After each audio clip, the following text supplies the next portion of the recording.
ಇದು ಕ್ರಿಕೆಟ್ಗೆ ಸಂಬಂಧಪಟ್ಟಂತಹ ಬಿಗ್ ಅಪ್ಡೇಟ್. ಇದು ಕ್ರಿಕೆಟ್ ಲೋಕದ ಶಾಕಿಂಗ್ ಸ್ಟೋರಿಯೂ ಕೂಡ ಹೌದು. ಸ್ಟಾರ್ ಕ್ರಿಕೆಟರ್ನ ನಿವೃತ್ತಿ ಬಗ್ಗೆ ಟಾಕ್ಸ್.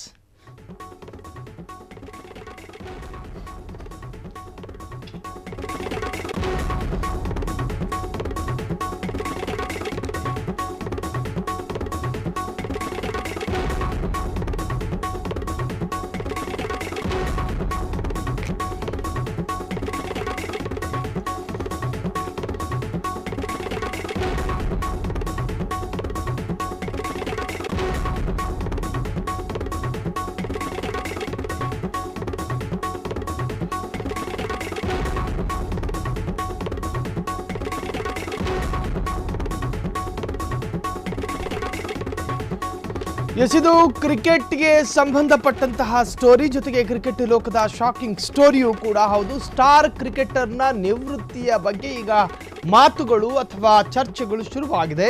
ಚಾಂಪಿಯನ್ ಟ್ರೋಫಿ ಬಳಿಕ ನಿವೃತ್ತಿ ಘೋಷಣೆ. ಕ್ರಿಕೆಟ್ ಲೋಕದಲ್ಲಿ ಈ ಬಗ್ಗೆ ಭಾರಿ ಟಾಕ್ ನಡೀತಾ ಇದೆ. ಚಾಂಪಿಯನ್ ಟ್ರೋಫಿ ಬಳಿಕ ನಿವೃತ್ತಿ ಘೋಷಣೆಯ ಬೆನ್ನಲ್ಲೇ ಈಗ ಚರ್ಚೆಗಳು ಶುರುವಾಗಿದೆ. ನಿವೃತ್ತಿ ಘೋಷಿಸಲಿರುವಂತಹ ಇಬ್ಬರು ಸ್ಟಾರ್ ಬ್ಯಾಟ್ಸ್ಮನ್ಗಳು ನಿವೃತ್ತಿಯನ್ನ ಘೋಷಣೆ ಮಾಡಲಿಕ್ಕಿದ್ದಾರೆ. ಹಾಗಾದ್ರೆ ಯಾರು ಇಬ್ಬರು ನಾಯಕರು? ಫ್ರೀಡಮ್ ಟಿವಿ ಅದನ್ನ ರಿವೀಲ್ ಮಾಡುತ್ತೆ.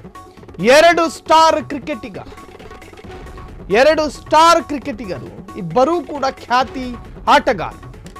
ಕ್ರಿಕೆಟ್ ಜಗತ್ತಿನಲ್ಲಿ ಅಗ್ರಗಣ್ಯ ಸ್ಥಾನವನ್ನು ಪಡೆದುಕೊಂಡಿರ್ತಕ್ಕಂತಹ ಎರಡು ಘಟಾನುಘಟಿ ಕ್ರಿಕೆಟ್ ತಾರೆಯರು ರಿಟೈರ್ಮೆಂಟ್ ಅನ್ನ ತಗೋತಿದ್ದಾರೆ, ಅಂದ್ರೆ ನಿವೃತ್ತಿಯನ್ನ ಘೋಷಣೆ ಮಾಡಲಿಕ್ಕಿದ್ದಾರೆ.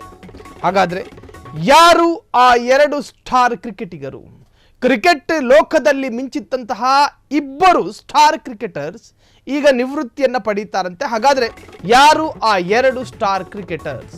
ಚಾಂಪಿಯನ್ಸ್ ಟ್ರೋಫಿ ಬಳಿಕ ರೋಹಿತ್ ಅಂಡ್ ಕೊಹ್ಲಿ ನಿವೃತ್ತಿಯನ್ನ ಪಡೀತಾರಂತೆ.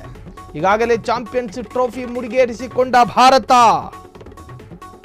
ಉತ್ತಮ ಪ್ರದರ್ಶನ ತೋರಿದ ಕ್ಯಾಪ್ಟನ್ ರೋಹಿತ್ ಶರ್ಮಾ ಟ್ರೋಫಿ ಗೆದ್ದ ಬೆನ್ನಲ್ಲೇ ಇದೀಗ ಫ್ಯಾನ್ಸ್ಗೆ ಶಾಕ್ ಕೊಡ್ತಾರ ರೋಹಿತ್.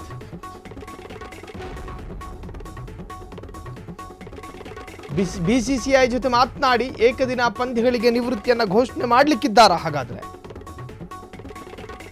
ಈಗಾಗಲೇ ಕ್ರಿಕೆಟ್ ಲೋಕದಲ್ಲಿ ಈ ತರಹದ ಒಂದು ಮಾತುಗಳು ಹರಿದಾಡ್ತಾ ಇದೆ. ಹಾಗಾದ್ರೆ ನಿಜಕ್ಕೂ ಕೂಡ ಅವರಿಬ್ಬರು ನಿವೃತ್ತಿಯನ್ನ ಪಡೆದುಕೊಳ್ತಾರ?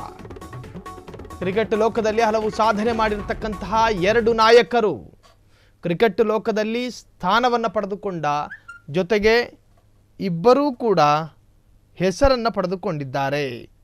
ಅಂತಹ ಎರಡು ಘಟಾನುಘಟಿ ಕ್ರಿಕೆಟ್ ತಾರೆಯರು ತಮ್ಮ ನಿವೃತ್ತಿಯನ್ನು ಘೋಷಣೆ ಮಾಡಿಕೊಳ್ತಾರಾ ಎನ್ನುವಂತಹ ಚರ್ಚೆಗಳು ಈಗ ಸದ್ದಿಲ್ಲದೆ ಸುದ್ದಿಯಲ್ಲಿರತಕ್ಕಂತಹದ್ದು. ಹಾಗಾದರೆ ಈ ಎರಡು ಘಟಾನುಘಟಿ ಕ್ಯಾಪ್ಟನ್ಗಳು ರಿಟೈರ್ಡ್ ಅಥವಾ ನಿವೃತ್ತಿಯನ್ನು ಪಡೆದುಕೊಳ್ತಾರಾ ಎನ್ನುವಂತಹದ್ದು ಕ್ರಿಕೆಟ್ ಪ್ರಿಯರಿಗೆ ಆಘಾತಕಾರಿಯಾದಂತಹ ಸುದ್ದಿಯಾಗಿ ಮಾರ್ಪಡುತ್ತೆ.